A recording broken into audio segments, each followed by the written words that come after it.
Hello students, 11th commerce business studies में आपका हम डिस्कस कर रहे हैं चैप्टर नंबर फर्स्ट, और जिसका नाम है बिजनेस ट्रेड एंड कॉमर्स। आपका जो चैप्टर नंबर फर्स्ट है उसमें मैंने आपको लास्ट लेक्चर में कॉन्सेप्ट बताया था बिजनेस का, और वो आपको समझ में आया होगा। आज की क्लास में हम डिस्कस करेंगे कैरेक्टरिस्टिक्स के बारे में, कैरेक्टरिस्टिक्स और नेचर्स ऑफ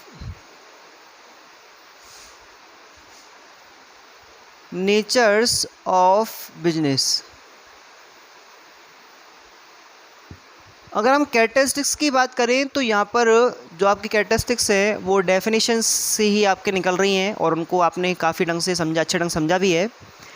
पहला जो आपका कैरेक्टरिस्टिक है वो है एन इकोनॉमिक एक्टिविटी।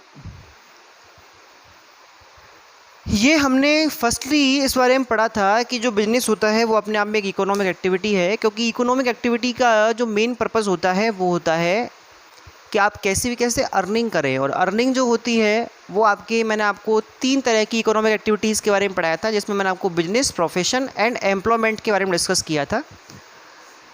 जो आपका बिजनेस है वो एक इकोनॉमिक एक्टिविटी होता है, क्योंकि जो भी इंडिविजुअल, जो भी ग्रुप जब किसी बिजनेस को क्या करते हैं, स्टार्ट करता है, जब किसी बिजनेस को ऑपरेट करता है, तो उसका जो मेन मोटिव होता है वो होता है उससे प्रॉफिट अर्निंग करना। तो यहाँ पर जो आपका अर्निंग ऑप्शन है वो इस बिजनेस एक्टिविटी को क्या बनाता है, एक इकोनॉमिक एक्टिविटी बनाता है। क्लियर। नंबर सेकंड पे हम डिस्कस कर रहे हैं प्रोडक्शन और procurement of goods and services.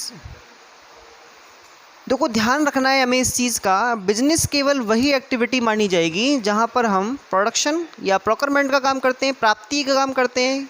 किसकी? वस्तुओं और सेवाओं की। भाई जैसे मान लो एक मैन्युफैक्चरर है, एक मैन्युफैक्चरर का नाम है एमआरएफ। एमआरएफ के बारे में सुना होगा आपने, मद्रास रबर फैक्ट्री, अपने आप में एक बड़ी कंपनी है, पॉपुलर कंपनी है, जो टायर्स का निर्माण करती है, टायर्स बनाती है।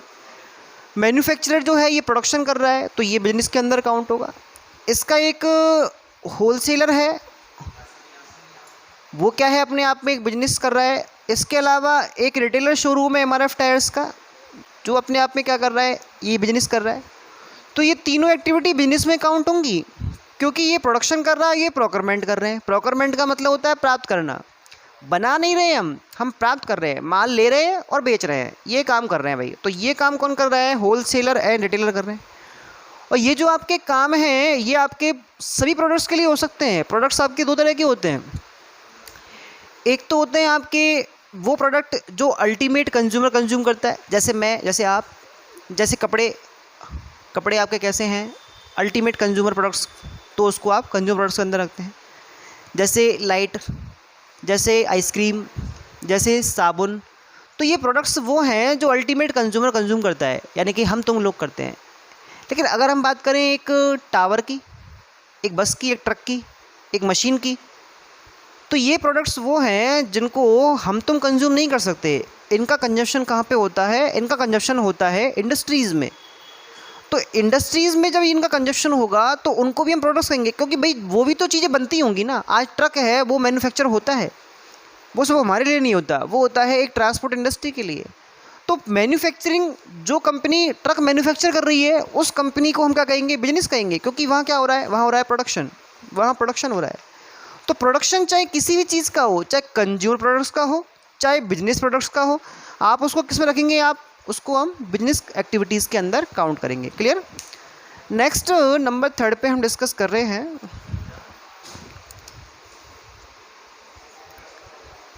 Exchange of goods and services. Yes, ये एक मोस्ट कैरेक्टरिस्टिक्स है आपका, क्योंकि बिजनेस के अंदर एक्सचेंज ज़रूरी है। एक्सचेंज का मतलब होता है आदान प्रदान। आदान प्रदान एक फ़िक्स प्राइस, एक फ़िक्स रिटर्न के आपको बदले में करना है। एक्चुअल में क्या होता है, जैसे मान लो अभी कोई कंपनी है, वो रेस्टोरेंट चेन चलाती है, और उस रेस्टोरेंट चेन के अंदर मान लो कोई रेस्टोरेंट है, वहाँ पे खाना बनता है, अच्छी अच्छी डिशेज़ बनाई जाती हैं, और वो डिशेज सर्व की जाती हैं किसको, कस्टमर्स को। कस्टमर उसके बदले में क्या करते हैं, पेमेंट करते हैं। तो वहाँ पर जो प्रोडक्शन हो रहा है उसको एक्सचेंज किया जा रहा है, वहाँ पर जो भी चीज़ बनी उसको एक्सचेंज किया जा रहा है, कहाँ पर, कस्टमर के साथ, तो वो बिजनेस में आएगा। लेकिन जब हमारे घर में खाना बनता है और सेम टाइप के हम प्रोडक्ट्स बनाते हैं तो उनको हम एक्सचेंज नहीं करते बल्कि खुद ही कंज्यूम कर लेते हैं।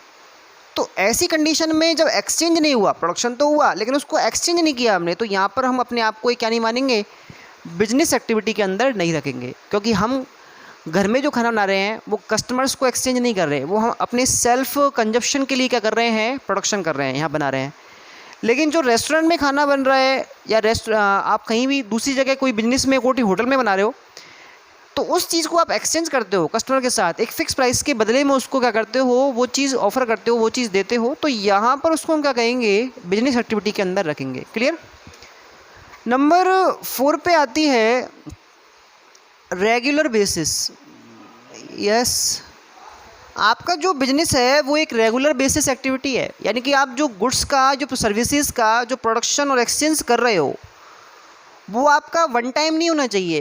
भाई जैसे मान लो मैंने अपना एक पुराना कंप्यूटर सेल कर दिया तो मैंने एक्सचेंज किया, अब मैंने एक्सचेंज किया तो मैं बिजनेसमैन हो गया, क्या ऐसा है? तो आंसर है नहीं, ऐसा नहीं है। क्योंकि मैं रेगुलर थोड़ी करता हूँ ये काम। मेरे पास कंप्यूटर पड़ा हुआ था, भाई बेकार था, मेरे यूज़ नहीं आ रहा था, मैंने उठा के बेच दिया उसको, तो मैंने एक्सचेंज कर दिया।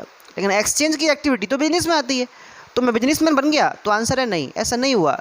क्योंकि मैं ये काम रेगुलर बेसिस नहीं कर रहा। मैंने कल कंप्यूटर नहीं बेचा, मैं आज के बाद कभी कंप्यूटर नहीं बेचूंगा। तो ये सारी की सारी चीज़ें, हाँ अगर मान लो एक शोरूम है कंप्यूटर्स का, इलेक्ट्रॉनिक्स का, वहाँ पर ये चीज़ें एक्सचेंज की जाती हैं कस्टमर के साथ, तो उसको हम किस में रखेंगे, बिजनेस के अंदर रखेंगे।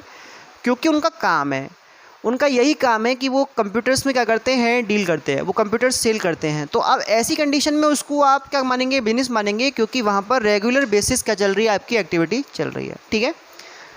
नेक्स्ट हम नंबर 5 पे डिस्कस करेंगे प्रॉफिट फैक्टर। ध्यान रखना है आपको, बिजनेस में प्रॉफिट फैक्टर अपने आप में एक मेन फैक्टर है, क्योंकि हम पढ़ रहे हैं बिजनेस को एक इकोनॉमिक एक्टिविटी के रूप में। इकोनॉमिक एक्टिविटी वो है जो अर्निंग के लिए काम करती है। अब अर्निंग के लिए काम करेगी तो यहाँ पे हम देख रहे हैं जितनी बिजनेसेस हैं, चाहे वो एक सब्जी का एक ठेला है छोटा सा या एक बड़ी ऑटोमोबाइल कंपनी है, सभी के सभी ऑर्गेनाइजेशन क्या कर रहे हैं, एक प्रॉफिट अर्निंग के लिए कर रहे हैं काम। क्योंकि अगर आप प्रॉफिट अर्निंग नहीं करोगे तो आप अपने बिजनेस को लंबे समय तक चला नहीं पाओगे, सर्वाइव नहीं कर पाओगे। और सर्वाइव करने के लिए, ग्रोथ करने के लिए, डेवलप करने के लिए आपको प्रॉफिट अर्निंग कैसा है, ज़रूरी है। तो इस कंडीशन में हम ये मान रहे हैं कि आपको क्या करनी है, मैक्सिमम प्रॉफिट अर्निंग करनी है। लेकिन मैक्सिमम प्रॉफिट अर्निंग का इसका मतलब ये नहीं है कि आप अननेसेसरीली जो अनफेयर जो मेथड्स हैं उनको यूज़ करें, तो ऐसा नहीं करना। आपको अपनी कॉस्ट रिड्यूस करनी है, अपनी सेल इंक्रीज़ करनी है। ऐसा करके आप क्या कर सकते हैं, अपने प्रॉफिट्स को ज़्यादा बढ़ा सकते हैं। ठीक है। इसके अलावा अगर हम बात करें नंबर 6 पे, element of risk. Element of risk, yes, risk arises due to uncertainty. मैं आपको बता दूं इस बारे में, एक किसी भी बिजनेस में अपन क्या करते हैं, जब कोई कैपिटल इन्वेस्टमेंट करते हैं तो वहाँ पर एक फैक्टर होता है जिसका नाम है रिस्क फैक्टर। और रिस्क फैक्टर जो होता है वो अपने आप में एक बड़ा फैक्टर है। इसी रिस्क फैक्टर के चक्कर में ही आपको प्रॉफिट एंड लॉस दोनों की क्या बनती है, पॉसिबिलिटी बनती है।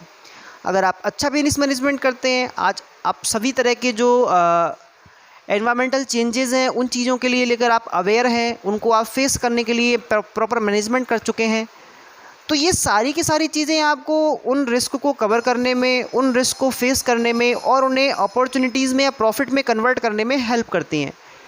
तो वो चीज़ आपकी यहाँ पे ज़रूर रहेगी। मैं आपको बता दूँ, रिस्क जो डिपेंड करती है वो डिपेंड करती है कि आपके बिज़नेस का नेचर कैसा है और एक आपके बिज़नेस में कैपिटल कितना लग रहा है। भाई जैसे मान लो एक छोटा सा एक पान की दुकान है और उस पान की दुकान में 5,000 रुपये इन्वेस्टमेंट कैपिटल हुआ है, तो अब अगर मान लो कल को उस दुकान में आग लग जाती है तो वहाँ पर मैक्सिमम जो लॉस है वो कितना होगा, तो आंसर है 5,000 रुपये, क्योंकि वहाँ पर जो इन्वेस्टमेंट है वो उतना ही है।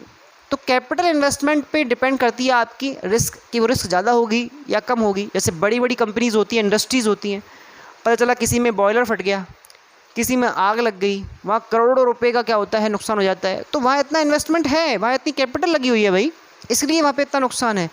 लेकिन मान लो किसी दुकान से कोई 10 रुपये का पैकेट चोरी हो गया, तो एक छोटा लॉस है। तो ये रिस्क जो होती है वो किसी भी तरह से हो सकती है। हम नेचर की बात करें तो नेचर होता है दो तरह के, एक होता है इंडस्ट्री नेचर और एक होता है कॉमर्स नेचर, ट्रेड नेचर। आज मान लो हम इस चीज़ के बारे में बात करें कि जैसे एक बिजनेस है जिसमें शुगर का बिजनेस किया रहा है, शुगर का, चीनी का बिजनेस किया रहा है। तो चीनी के बिजनेस के आपके पास दो मेथड्स हैं। नंबर फर्स्ट, एक आप शुगर मिल स्टार्ट करें, शुगर मिल जहाँ शुगर का प्रोडक्शन होगा बड़े स्केल पे, और एक आपने मार्केट में छोटा सा दुकान खोला है, किसका, शुगर को बेचने का, चीनी को बेचने का। तो अब आप देख पा रहे हैं कि दोनों में से किस में आपकी रिस्क ज़्यादा होगी। तो ऑब्वियसली आपकी जो इंडस्ट्री है, शुगर मिल है, उसके अंदर रिस्क ज़्यादा होगी क्योंकि वहाँ पर रिसोर्सेज ज़्यादा है, वहाँ कैपिटल ज़्यादा है।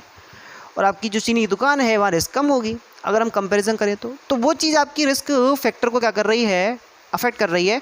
क्या चीज़, कि आपने एक तो बिजनेस का नेचर कैसा रखा है, आपने इंडस्ट्री स्टार्ट किया है या उसका ट्रेड किया है, या फिर आपने उसमें कैपिटल कितना इन्वेस्टमेंट किया है। भाई ट्रेड तो किया है लेकिन बड़े स्केल पे कर रहे हैं हम, हमारे पास 15-20 तरह के गोडाउंस है, बड़ा सा शॉपिंग मॉल है, उसके अंदर आपकी क्या है, दुकानें हैं। तो ये चीज़ ट्रेड को बड़ा कर रही है, तो यहाँ पर आपका जो रिस्क फैक्टर है वो भी बढ़ जाएगा और आपके लॉस की पॉसिबिलिटी और बढ़ जाएगी। तो ये सारे के सारे जो आपके फैक्टर्स हैं, कैरेक्टरिस्टिक्स हैं, वो आपकी किस में आती हैं, बिजनेस के अंदर आती हैं। तो आई होप आपको समझ में आया होगा। नेक्स्ट लेक्चर में हम डिस्कस करेंगे अगली बातें। Thank you.